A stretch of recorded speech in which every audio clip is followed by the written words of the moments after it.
Griffith Jenkins Griffith is the statue behind me. He came from Wales in 1865, just about the time our Civil War was wrapping up. He ended up going to San Francisco, made his wealth as a journalist, and then getting connected to various mining investments. He literally became a millionaire. And so he came to Southern California, married into a wealthy family, and bought what I see here and what you can't see in full, but if you ever come to California, you can end up seeing this beautiful estate that was donated to the city of Los Angeles. It's one of the largest municipal parks in North America. It's 4,000 acres. It encompasses the observatory, which he put money for, the Greek theater, which he put the money up for. And the city has taken it, has acquired it, and ever since I was a little boy growing up here in Southern California, I've been to Griffith Park Zoo and all the wonderful attractions, the hiking trails, and now today my children's children come here and enjoy it. They live in Southern California. So it's a wonderful gift. He was a giver, a philanthropist. He gave generously to many causes. And so I want to have you consider to be a giver. I know for some it's easy to be a giver. My wife is a natural born giver. She has the gift of giving. The Bible talks about that in 1 Corinthians 12 and 14, in Ephesians, various passages talk about giving, and God loves a cheerful giver. Jesus has much to say about giving. He says it's more blessed to give than receive.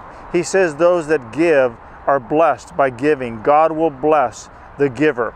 I know it's contrary and difficult for some of us. I myself have always had a difficult time being a generous giver. I weigh it, I consider it.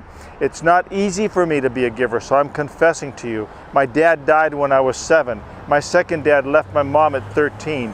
And so from the time I was 13, I worked for everything I bought. My clothing, my shoes, all my joys, activities, and hobbies were all investments that I had to save and work hard for. So I hang on to a lot of the times that money that comes hard by as I worked hard. But God has taught me, because He's a giver. For God so loved the world that He gave His only begotten Son. If you want to put God in a one-word category, He's a giver. Everything He does, our air we breathe, the beautiful creation, the eyes, the feet, the food, the taste buds, everything that we have is a gift of God. He loves giving, and He wants us to be like Him and to be cheerful givers.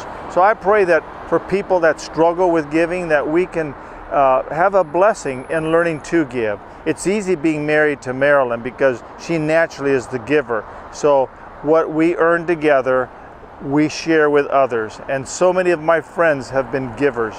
Wealthy givers. I've seen poor people givers.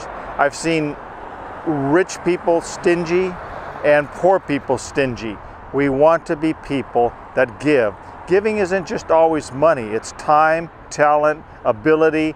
Be a person that poises themselves in a situation where you can bless others by giving of yourself, your time, and your resources. 2 Corinthians chapter 9 is an entire chapter where Paul devotes to giving and how he is thankful that the churches in Macedonia gave in times of famine, in times of need. And there's some beautiful verses there. Take some time to read 2 Corinthians 9 about how God loves us to be givers. I leave you with this word, to pause and ponder.